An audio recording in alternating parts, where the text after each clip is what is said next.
Hello, this is Colleen and Shannon, and we are going to go over how to draw the brachial plexus. This is a concept that will continue to come up throughout your nurse anesthesia curriculum. It's important for knowing your anatomy when you're placing your upper extremity blocks, also positioning with patients, and lots of other reasons. So it's very important to keep this handy and be able to draw it at a moment's notice. So first, we're going to draw one straight line on the top and one straight line on the bottom. In the middle, we're going to start from the other side, draw one straight line, and then have it separate into two lines at the end.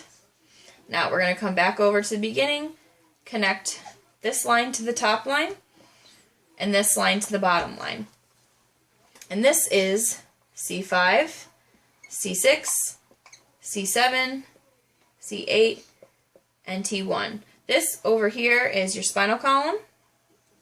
This down here is going down your arm and to your fingertips. So this is the terminal end of all of your nerves. Now we're going to continue to draw by putting a chevron down the middle, and we're going to make the top into an X. Then we're going to make a lopsided chevron, just like that. And that is the basic structure of the brachial plexus. Now we're going to go in and draw the smaller nerves. So we're going to start at the top here, do 1 here, 3 here, 3 here, 1 going up, 1 coming down here, 1 going up here, 1 long nerve here that connects C6 and C7, and then 1 nerve here. Now we're going to go through and label all of these nerves. So we're going to start with this guy right here, and this is the lateral pectoris, and I'm going to abbreviate. So lateral pectoris. Now while we're thinking of pectoral. While we're thinking of pectoral, we're going to come down here and label our medial pectoral. Next one over from that is your medial brachial cutaneous.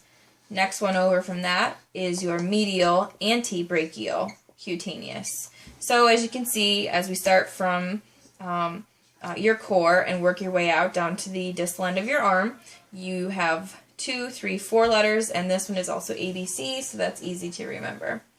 Now these nerves here in the middle are the subscapular nerves, and we have the lower, middle, and upper.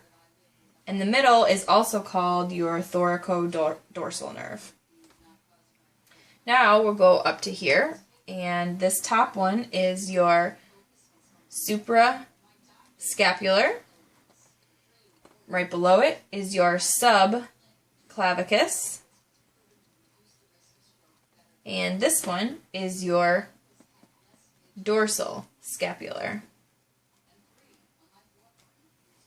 Now this long nerve that we drew in here that has a connection from C6 and C7 is your long thoracic nerve. This nerve here is your first intercostal nerve. And those are all of your main small nerves that come off of the different areas of the brachial plexus. Now there is a couple of other things we need to label here.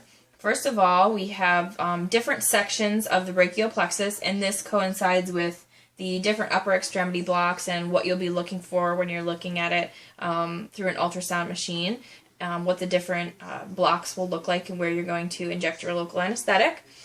So we're going to break this up into 5 different parts. So we have 1, 2, 3, 4, and 5. And the way that I remember these are, first of all, this is your roots, your trunks, your divisions, your cords, and your terminal branches. And the way that I remember this is remember to drink cold beer. Pretty simple. So for your trunks, which is this section right here, we have 3 main trunks. The top is your superior trunk. The middle is your middle trunk. And the bottom is your inferior trunk. Now we skip over the divisions and go to the chords, and this is pretty easy to remember. So we have our lateral pectoral nerve here, so this is our lateral chord. We have our posterior chord here,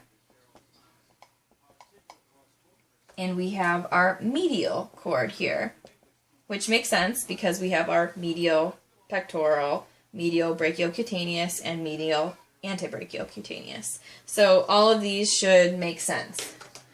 Now finally, we are going to label the terminal branches of the brachial plexus.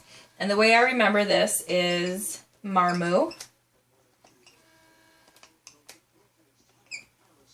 M is for musculocutaneous, and this has involvement from C5, C6, and C7. Next is your axillary, and this has involvement from C5 and C6 only. Next is your radial nerve, and this involves all 5 of the nerves within the brachial plexus. So you have C5, C6, C7, C8, and T1. The M is your medial nerve, and this is the same as the radial. It also involves all 5 nerves of the brachial plexus. And this is your ulnar nerve, and this involves C7, C8, and the T1 nerves of the brachial plexus. So these are all the different parts of the brachial plexus that you would have to label. So I hope that helped to break things down for you and make it a little bit easier. And I hope to see you back here for more videos. Thank you.